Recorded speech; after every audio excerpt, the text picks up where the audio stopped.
what's going on, guys? It is me, Parkzy, your coach of the Armagh Armaldos, bringing it back to smash it today here for week number 7, the final week, potentially, of the SDL. I say potentially because, of course, if I do make it to playoffs, I will have at least one extra week to do. If I make it to finals, then I'll be uploading 2 extra weeks of this. But Season 2 has been confirmed, and I should 90% be participating if I'm not too busy. These guys never know of me and my exams, but I just decided to quickly record this video because I'm on the break between revising. I had to revise quite a bit tonight, so that's good. I had to make some revision notes as well, so that's why this video hopefully shouldn't be pretty long. It should just be about usual time, maybe like a little bit less, like cut down by a minute or 2, just because I'm trying to get this done a little bit. I also have the cold, so I'm sorry, and also have my guards in, so that's great. But we have been going up against everyone except the person that has been above us all this time, and these guys have probably seen his team tons, and are wondering, Parksy, when are you going to battle him? Well, it's today. We're finally going to be battling the boy Seda Suntude. Your Armagh Armaldos are currently 3-3, the only team that is 3-3 in this league currently. Actually, no, Radataman actually is as well, so we have to hope. Currently, it's Radataman, has Who's, and MX3, the guy that you cannot beat because of his core. Look at him up there, just all smug and happy with his Feeny Pharaoh, with his Feeny and Fairthorn. But we can potentially make it to playoffs. It's not a huge chance of succession, especially if we lose this battle. Then we've essentially not made it. We can't make it to playoffs. So I really need to beat Seda, and I need to beat him down by as much differential as I can, because it's going to be important. But my team today is, or my squad, sorry, or his squad. Okay, I'm getting this completely mixed up. I haven't done this in a while. But his squad is Tapu Koko, a Tangrowth, Metagross, a Crobat, Blastoise, Rapidash. The Zine user is Garchomp. He has brought Spiritomb, Blissey, Azelf, and he has Paluswine. So a very solid team on his part. Pretty weird speed tiers, as you probably see. He's got 2 130s, and then it falls all the way down to Garchomp at 102. Actually, no, he's got Azelf at 125, but the statement still stands. He's got an incredible drop between Azelf and Garchomp. But his team overall is very good. Good hazard removal, good hazard setup. Very bulky with Tangrowth, Blissey core, very hard to break. And genuinely, I'm very scared going into this battle. Not because, well, partially because if I lose this battle, I'm most likely going to not make it to playoffs. But his team also is pretty darn good. Tangrowth isn't a nightmare for my team to deal with. So I'm going to be showing you guys the 6 Pokemon that I brought and why. Okay guys, so the 6 Pokemon I decided to bring are up here. So the first Pokemon is Excadrill, kind of a bulky variant, so I can take a max attack Earthquake off Tangrowth. Not that I'm presuming that he's going to bring a max attack Tangrowth, but hey, worst case scenario, you know, so I just invest the rest into attack and 8 into speed, as always, in case he wants to try and outspeed my Excadrill. With this investment, I also outspeed Tapu Koko and Crobat in the sand. I don't believe I outspeed Scarfed Koko, but I definitely outspeed regular Koko, Crobat, and maybe Scarfed Garchomp, I believe. So don't quote me on that or hold me to it. Next up, we got your boy Rayquaza, probably the most reliable member of my team. If I'm ever needing an extra member of my team, I'll probably throw this guy in. Got enough speed so he can outspeed Tapu Koko, I believe. We've got Choice Scarf, or no, I believe this is to outspeed max speed Choice Scarf Garchomp. No, it's to outspeed Crobat, sorry. So Crobat slash Tapu Koko. So he basically just got full beam coverage. Since he's got Tapu Koko, this means that my Thunderbolt is going to be enhanced in power, so that means I'm probably going to be doing an extra little bit of damage, which is nice. Ice Beam just hits Pokemon like Tangrowth, Crobat, Garchomp for a very hard amount of damage, and Side Shark is basically just there for the Blissey, so we can hit that very strong. And if all else fails, we can always trick Pokemon a Scarf, especially in case he doesn't bring his fast threats, which I'm presuming he's going to bring at least 2 of them. Like Crobat, Tapu Koko, and Azelf are pretty good versus my team, so he's definitely going to be bringing 2, if not all 3 of them. So next up, we have got Yuta, the Hippowdon, and we've got Smooth Rock. I think with the battle versus Has, I made this thing Rocky Helmet instead of Smooth Rock. I put down the wrong rock, but oh well, what are you gonna do? I'm gonna quickly move because my neck is really sore from the position I'm lying in. We've got Stealth Rock's Ice Fang, so we can hit things like the Time Growth very hard. We'd also, of course, deal damage to Garchomp for 4 times damage. We've got Earthquake and Slack Off, so no Whirlwind, but he doesn't really have many setup sweepers on his team. I think the only setup sweeper is Swords Dance Garchomp, but still we got responses for that. Fully physically defensive as always. Just a very good pivot. Viaton is finally coming back, and last week versus Hat, I believe it was last week. No, it wasn't last week, it was 2 weeks ago. This thing got absolutely nuked. I just sent it in against a Reunion Plus and it just instantly died to a Psyshock, which is very unfortunate. But hopefully Viaton for the final week can make its grand appearance and hopefully pull off a few kills to maybe, you know, tempt me to draft it for Season 2. It's got just enough speed so I can outspeed Garchomp, 8 speed investment, which is nice. I believe it actually matters, so I can live a hidden power ground and something. Can't remember exactly because I made this team literally like a week, almost 2 weeks ago. So I've got Hidden Power Ice for the Garchomp. As always, I've got quite a bit of ice coverage, as you can see, because the team's pretty weak to it. I've got Sludge Bomb and I've got Power Gem. Just general stabs, and this Pokemon can really do a lot of work versus this team. Only really gets stopped by Blissey, but Blissey can't do much versus me. Plus also I've got Toxic Spikes on this Pokemon because if he doesn't bring Blastoise or Crobat, he's probably going to bring one or the other. But if he only brings one and I get that thing defeated, then that means that I can get up Toxic Spikes freely and start poisoning his entirety or his entire team. So next up we've got Zoroark, of course not Focus Sash because I'm bringing it with the sand. I have got Dark Pulse, Sludge Bomb, Low Kick and Knockoff. Low Kick is for the Blissey and then Sludge Bomb is for the Time Growth, for the Tapu Koko. I am a Assault Vest, that means I can live a modest Dazzling Gleam from Tapu Koko from full HP. I have got 224 special attack just because I need that Spadef on my Assault Vest so I can live the hit. Illusion has been doing very well, and Zoroark I'm pretty happy that I drafted, especially as a tier 4, that was incredible value, so I'm just really happy about Zoroark. Also, I might be doing a video, if I'm not doing a video on the playoffs or talking about people's playoffs, I might do a video just going over my team, who knows. So, next up we've got Rouge Gorge, my Talonflame. This thing's been a pretty good beast. People doubted me, people said Talonflame was not going to be good. It has got some pretty darn good kills, and people have been fearing the heck out of it. I've been bringing an Electric Seed so I can counter the Tapu Koko, which 99% it's going to be counting just because it literally does so well versus my team with Grass Knot and its coverage with Nature's Madness, things like that. I can also U-turn on the entirety of my team and hit them pretty hard. I've got Sub Roost with Acrobatics and Flare Blitz, so that means that if I consume my Electric Berry, then I can start firing off base 110 Acrobatics, plus also Electric Speed gives me a special defense boost or a defense boost, I forget. It gives me a defense boost, so that means I can take hits better from the Piloswine, from the Garchomp even. I can probably take a Dragon Claw, and I've got Spadef investment. I can't remember why. Oh yeah, okay. So this has enough speed, so I can outspeed. What can I outspeed again? I can't remember. I think it's I can outspeed a modest Azel.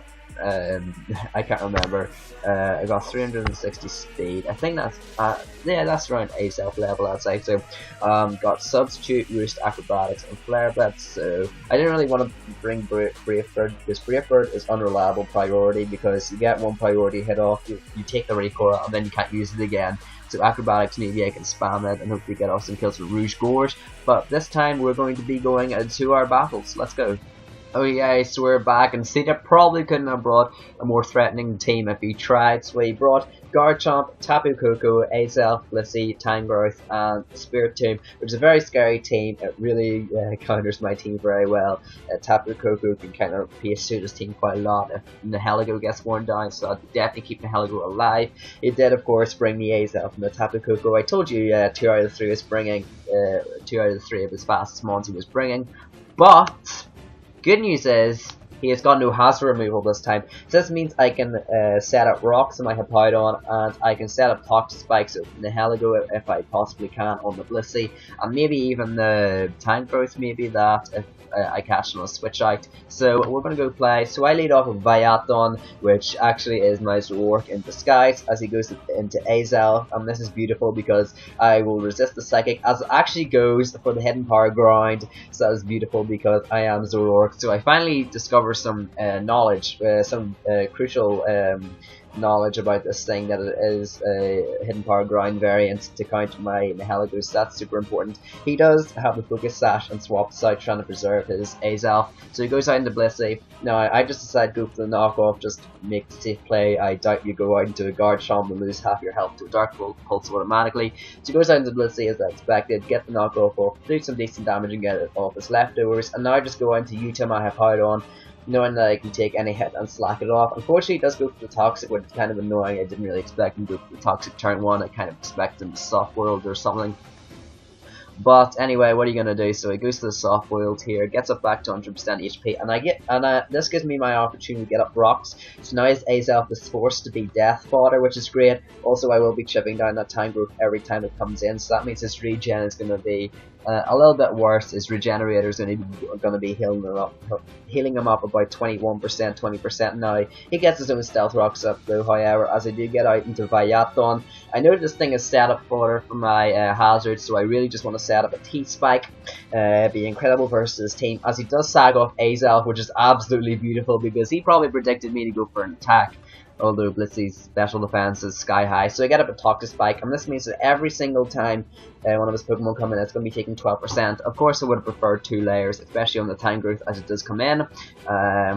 But you know, what are you going to do? So I was kind of fearing this thing having Earthquake and knockoff, and I didn't really have a good response. I didn't really want to sack off Latios yet, as he does just go for the knockoff and knocks off my Electric Seed. So unfortunately, Talonflame is going to be crippled during this game, but it didn't really do much versus Team Freeview.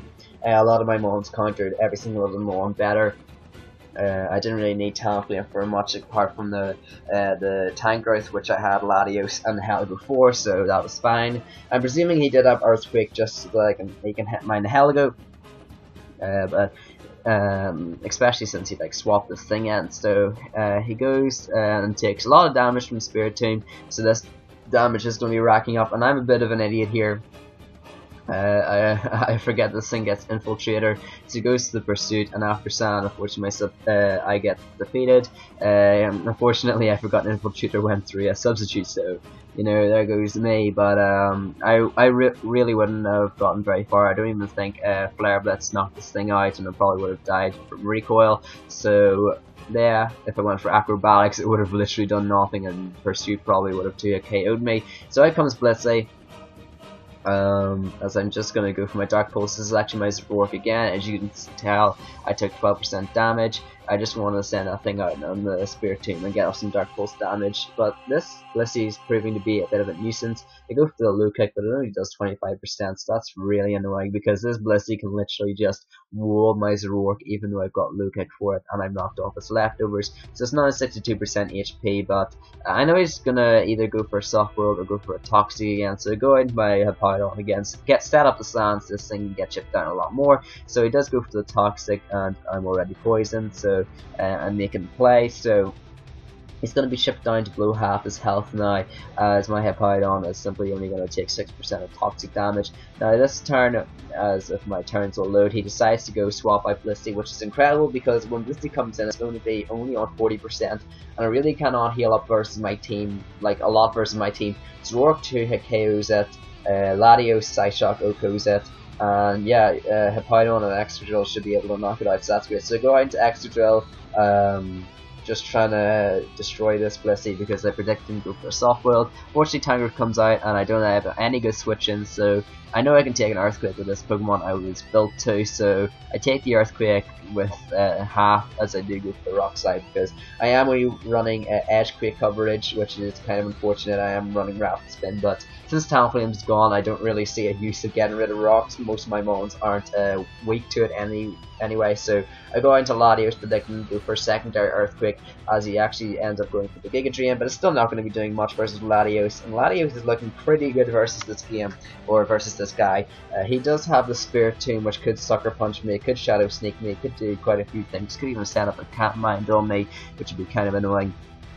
But he does go swap at the Town Growth 3. It's going to get us another 30% from Regenerator. As then comes Spirit Tomb, and I believe I went for I went for a trick here in case he went out into Blissey, or if he went out into Tapu Koko or Spirit Tomb. It was just a great play anyway, and tricking a Choice Scarf on the Town Growth would not be nice for him. So Spirit Tomb is now going to be forced down to 34% HP, and it's going to be locked into a move, so I simply go for a Thunderbolt.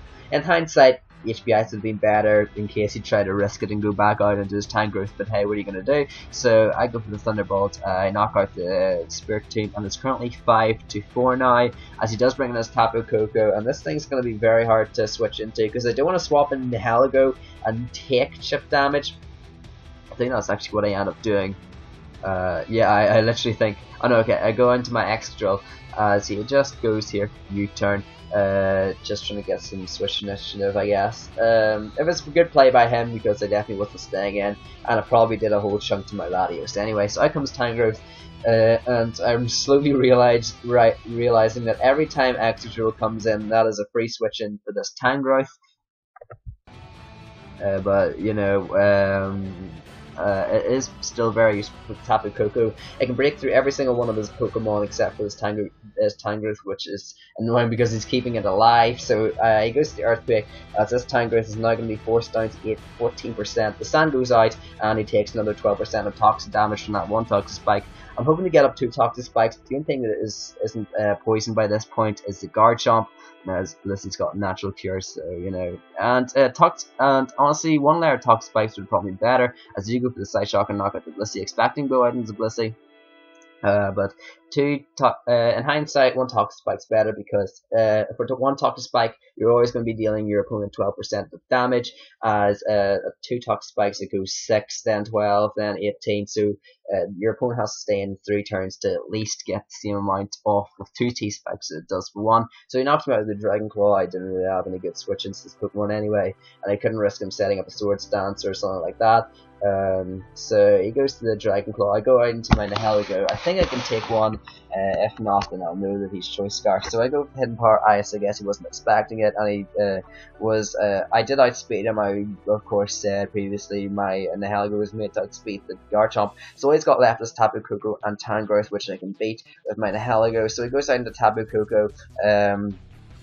I believe Thunderbolt with Electric Surge going against Nihilego shouldn't coincide. So he goes to U-turn here, as he is going to be able to get into his Town Growth. But Nihilego, with his +1 special attack boost, I don't care if you're fully specially defensive, with with Assault Vest, you're going to be knocked out from the Sludge Bomb. So there we go, Nihilego picking up 2 kills. It's not as bad, I guess, as I thought it would be, but I'm just definitely glad I did not make Nihilego my Z-Mon. In actual fact, I didn't actually bring a circuitry for like the first time ever into this battle, so that's kind of cool. So it goes to the Brave Bird. It's going to take a lot from recoil, as he takes 60%. As also, he's now going to be only about over 35, or on 35%, I should say. He's only going to be on 35% HP, as that poison was going to take him down. I go into YouTube my Hippowdon and set the stand stream, knowing that I can take any one of his Pokemon's hits. He does seem to be physically orientated, as he does go for the Brave Bird, which does literally nothing, because as I said previously,